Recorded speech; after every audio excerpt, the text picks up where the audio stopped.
is Another Gay Horror Pod with Stuart Ross and Jesse Tevitt. Hi, Jesse. How are you doing? Hello, Stuart. How are you doing? I'm great. I'm honestly, a medical miracle happened last night.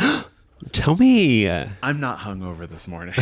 And considering what I did to my body last night, that makes it sound really bad. Actually, no. Let me rephrase that. Please tell us. I went to a dinner party with the director and lead actor of the movie I worked on earlier this year. Okay. Her husband, who produced the movie, my friend George, who produced the movie, and his husband. Yeah. And both of our second ADs and their partners, and then Chris, my husband. And the director's husband was plying us with alcohol. Oh. And like 4 or 5 cocktails. Oh, God. At least a couple glasses of wine. What kind of cocktails are we talking? We started with espresso martinis, which I had 1.5 of. Then we had, You know what? some sort of like gin thing. Then we had a whiskey sour. Then we had old fashions. And I think I had 2 or 3 glasses of wine during dinner. Red wine? No, white. So you were not only mixing liquors. I was going You were... nuts. And I woke up this morning fresh as a fucking daisy. Wow. Which I like don't... I think God intervened, honestly. So yeah, that is a medical miracle. Yeah. So the conclusion is that you should mix liquor more often and also follow it up with white wine. I think the conclusion is that rich people drink better quality alcohol than I'm Maybe. used to drinking. That's and true. So if you drink good alcohol, maybe it won't die. I'm also telling myself that you were probably in an environment that was a little like friendlier. Like, Yeah. like you weren't, if you at the Eagle, you're surrounded by cigarette smoke and your senses Yes. are accosted. So maybe in a weird way. It was also over the course of 5.5 hours. Oh, okay.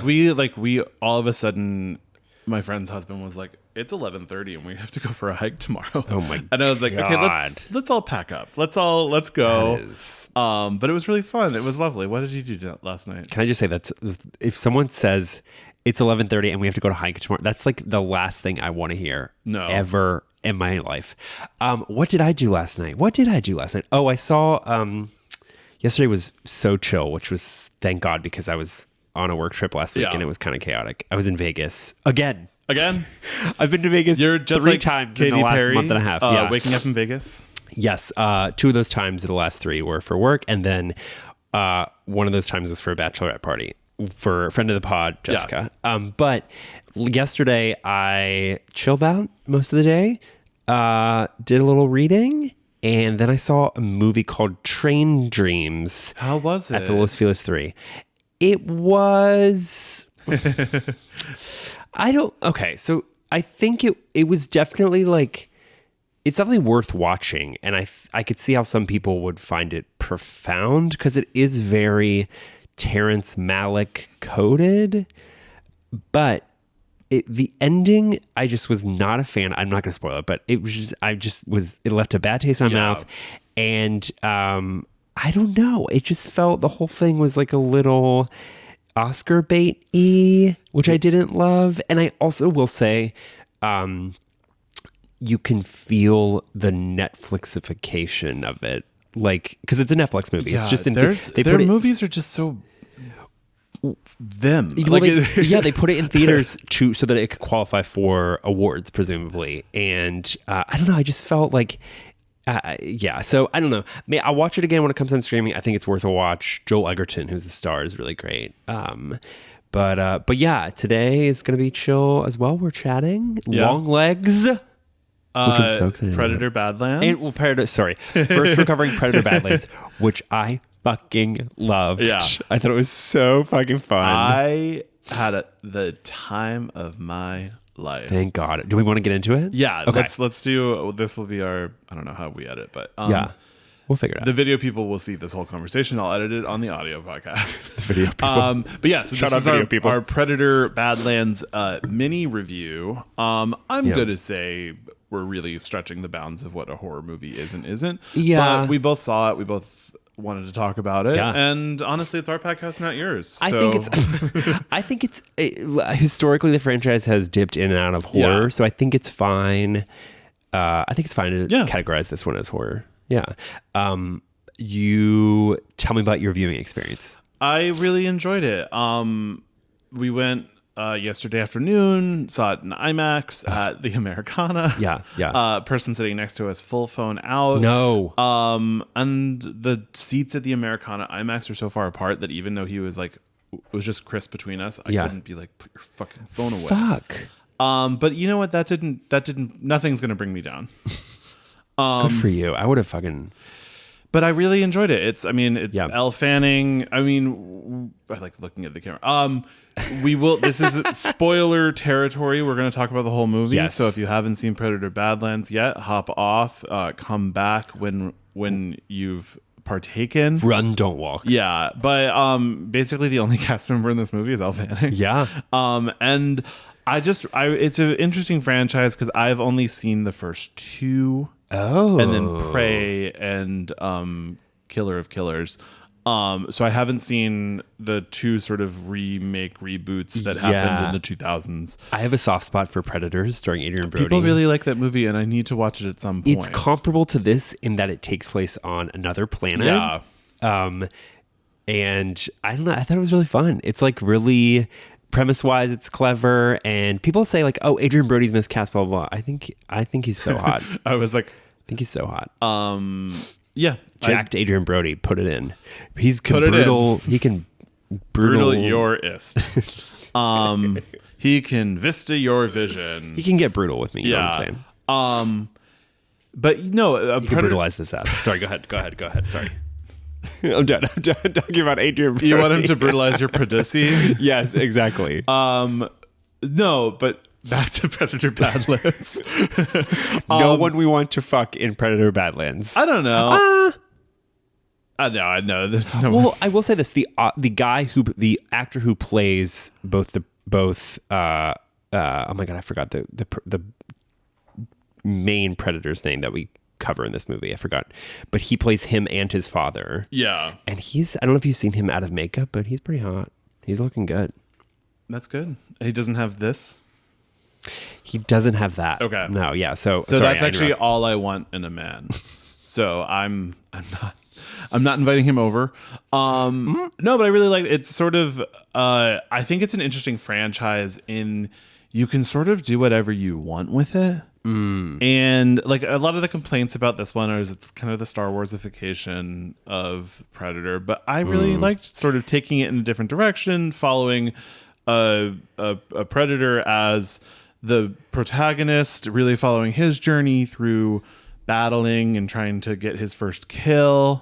I thought Elle Fanning was great. Yeah, she's fun. It's an hour and 45 minutes. Wonderful. Which is just a delightful amount of time. I had a similar experience. I think like Elle Fanning is great, and I think the role asks a lot of her. Dual roles, yeah. She's given it all. She threw her whole pussy into this role. Even though for one of her roles, she doesn't have a bottom half of her body for most of the movie. Fascinating. And I watched a BTS of like them putting the blue pants on her. It's so good. But yeah, I mean, I had so much fun. I think going back to the Disneyfication, I do see that as a critique, but I think the choices they made that one would categorize as Disneyfication added to the story in like a meaningful way. Yeah. And because there's this introduction of I don't know any of the words about this movie, so I'm sorry. But he's trying to kill a bad creature. Yeah. And then there's an introduction of this sort of like cute little fun creature. Yeah. And then again, spoilers. Part of the twist is that the cute little fun creature is the child of the bad creature. Yeah, which I didn't see coming. I loved. No, I was like, oh my god, so clever. I was like, oh god, they got their own Baby Yoda in this movie, and then it was like actual plot. Yeah, exactly. And I was like, oh, fuck my drag. Like, yeah, I was gagged. But yeah, I mean, going back to what you said about like how Prey was so good, and then directly before this, there was an animated movie called Killer of Killers, which is fantastic. One of my favorite movies of the year. I think Dan Trachtenberg, who's now directed all three of those movies, has shown that he is like very loves the franchise and is very capable at mixing the franchise up to keep it fresh, and also the fact that every one of those movies is fucking good and like successful is like a testament to how good of a filmmaker he is and how much he loves the franchise. So I had so much fun with this. I think it feels like, I hesitate to say it feels like a video game, but complimentary. Yes. Like it feels like the Predator is it's on a task, and I feel like a lot yeah. of task-based movies feel video gamey, Right. Because they have to continually establish and elevate the stakes, Right. Where they're like, first he has to survive, then he has to hunt, then he has Right. to. It's a classic 3-act story. Yeah, and I think also that task-like structure allows for like cool fucking action beats, Yes. and like I think maybe one of the only critiques I have with this movie is it looks it's like hard to see at times, like it's really Yeah. dark, but I could see how you would counter that by saying where they're fucking at is bleak. Yes. Like the land in which the movie takes place is like a death trap. The entire planet's like a death trap. So, Although it's like not a real place, so Yeah. they made like they're making up the rules of the planet. True. But I fucking loved it. I fucking loved and every minute I of it. just think too, a lot of people were complaining preemptively about it being a PG-13 Predator movie. Yeah. And it's really bloody. It's so the way bloody. it gets around it is all the blood is Predator green Yes. or synth white. It's so clever. So it's so like clever. It is the amount of violence you expect to see in a Predator Yeah. movie, just PG-13, Yeah. because as soon as you have a different color blood, Yeah. they don't care. Which really feels So like stupid. I know the MPA. This movie feels like it's testing the MPA, Yeah. which is I love it. I love that. I love that. Excuse me. In the year 2025, the rules of the MPAA Are being essentially challenged. Are Yeah. being Down with the MPA. But no, I just think it ended up being. So where would you put this with Alien Romulus? Oh, that's a great question. Because this movie is technically a crossover. Yes, because Wayland Yutani is present. Yeah, very accounted much for. so.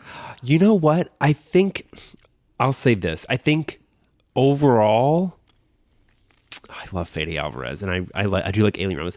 Overall, I think this movie is more successful. I think it's tighter, and I liked what it was.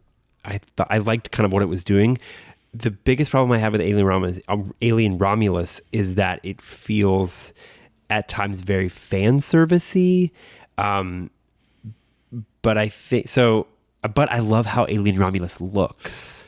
Yeah, So I think Alien Romulus think- is a stronger made movie, but Yeah. this is a stronger concept, if that makes sense. does. But I also think I think the Predator franchise is a good one to adapt because people are familiar with it, but there's not as many people who are like, Predator's my favorite. Like everyone loves Predator. Right. My husband, Predator 2 is one of his favorite movies. Ugh. Wow. Love that. But like it's not the same as Alien. Right. There's been fewer adaptations. There's less of a like restrictive lore across culture. Right. Where it's like the fans of Predator know the rules and can get annoyed if you sort of break the rules or bend the rules. Right. But the majority of the people who saw it this weekend have seen maybe Predator and Prey. Right. They haven't gone through. They're not Predators boys. They haven't seen the Predator. Predators boys. Yeah. Shout out us. I think, well, also, like, this movie is smart in that it takes place so far in the future that it doesn't necessarily have to, like, live within the confines. When does this take place? I don't fucking know. It doesn't have to live within the confines of a set of rules that's already been established. Well, and I think in the just franchise. like taking place on a new planet, a different planet. Yeah. Which is sort of the like, I love Prometheus, but it's so attached to lore, even though it's not technically on LV-216 or whatever. It's on a planet with very similar things, and you just sort of like, and that's sort of my problem with all the new Star Wars movies is in an infinite world, why are we seeing the same thing over and over again? Why are we only talking about the Skywalker lineage? Yeah. Why are we only doing this? Why are we only going back to desert planets? Yeah. And like, this was like a new planet for me, a bunch of new creatures for me, a bunch of new lore, and then a bunch of like I like synths. So now I'm like, I like synths. Maybe we'll get Yeah. Elle Fanning to pop up in an Alien movie, and that's awesome. Yeah, that is awesome. I wonder. I mean, they've got to be talking because Romulus was super successful. This movie made $40 million Which is this huge. weekend. It's the highest grossing opening weekend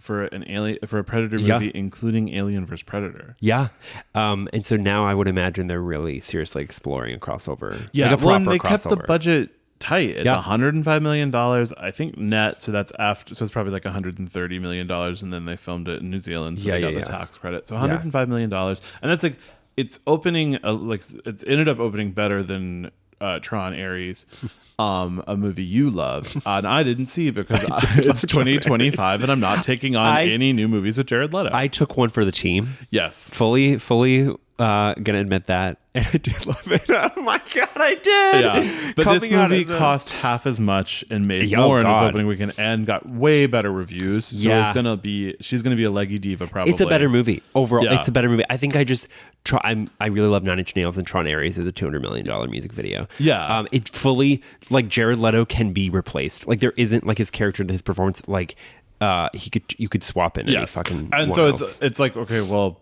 like why would I see a movie with an actor I just don't really? And it's not even like I know he's like, we're at the point where so many actors have done so many terrible things where I don't know why we don't like Jared Leto. Yeah. But on top of whatever he did, which I believe whatever, I don't know. Yeah. I shouldn't be talking about. We don't have to get into it. But yeah. I just don't like him as an actor. Yeah. So it's like, and that's sort of the Johnny Depp thing. Mm-hmm. We're going really far off field. But like the people were like, Amber Heard ruined Johnny Depp's career. And I was like, Johnny Depp's movies have not made money since the Pirates movies, and those had diminishing returns. So it's like people just get tired of actors. People just get tired. And like, I just don't really care for Jared Leto. I don't really think he's that good of an actor. So when you're going to be like, now this is the Tron Ares mini review, which I haven't seen, but like, I've never seen a Tron movie before, so I'm not like, I have to go see the sequel, and B, I'm like, I'm not going to go see a movie starring Jared Leto who I don't care for. Legacy is great. You should watch Legacy. No, I should. I will probably, and I'll probably eventually watch all of them, just because I'm trying to like expand my reaches and not just watch Halloween 6 over and over again. You're a completionist. I feel like you would really like. I mean, also they like Tron Legacy has like some when it was released, it had some like wonky CGI, and from what I understand, they like have since re-edited it and like updated it. I like that. Yeah, me too. So it's pretty fucking good. One of the best film scores of all time, because that's Daft Punk. Yeah. So fucking good. That So was me good. singing Get Lucky. Okay, all right. But yeah, Predator Badlands. We're hopping back to her. We're so back. Great. Go see it. Big screen. Yeah. People. It's fun. There's a lot of I clapped. the mother of the movie, Elle Fanning's legs. They're just running through. They're jumping. They're taking people down. There's so many moments like that where it's almost like Spielbergian. And it has a fun, not camp sensibility, but like it's a movie that's not afraid to have fun with the concept, and like in a way that Prey didn't really. It's an Prey adventure. is not a fun movie. It's an adventure movie. Prey is a really good movie, and I love Prey, but it's not like a movie I want to like Sunday afternoon. Like, well, also I can't watch it on Sunday afternoon because now that's a dark movie. I need full pitch black to watch that movie. I think this is more of an adventure movie. I would even maybe call it a gateway movie. Like, it's just got something for everyone. Gateway in terms of like, if you're introducing the Predator franchise to someone who's like under the age of 16, I think it's a good one to start with. And also, the previous two movies of Predators were terrifying. So like, it's nice to have a change up that doesn't completely like castrate the vibe of the Predator. Yeah, because in like the dad Predator's scary. And so it's sort of so introducing you conceptually to the fact that there are scary predators and not scary predators. He's so and scary. That opens it up where it lets you have a movie like this where the predator is the protagonist, but still do a movie where predators are killing people. Do a movie. Dua Lipa. I wholeheartedly agree. Run, people. Don't fucking walk. And if you listen to this, by the time Predator Badlands is out of theaters, fucking put it in the queue. pre-order it. Get that DVD off Netflix. Get that DVD off of Netflix. Oh my God. But yeah, Predator is a full recommend for both of us. Hard recommend. Maybe one of the best films of the, maybe one of the top 10. It probably might make my top 10 by end of year. Gotta say. Yeah. Gotta fucking say. Definitely. So thanks for joining us for our Predator mini review. This Friday, if you're a Patreon member, you're going to have our Pearl episode. And So if you're a free feed member, you're going to have our Barbarian episode. Also good. If you want to support the pod, join our Patreon. Starts at $4.99 a month. There's a free week involved. It's a great way to support the podcast. You get full access to our video episodes, semi-monthly audio and video commentaries. But also, if you're just subscribed, leave a rate, review, subscribe on Spotify, and Apple. Preferably 5 stars. Yeah, 5 stars. You live your truth. You know, the 1 4-star hurts. But yeah, thanks so much for joining us, and have a great week, guys. Thanks, guys. Love you. Bye.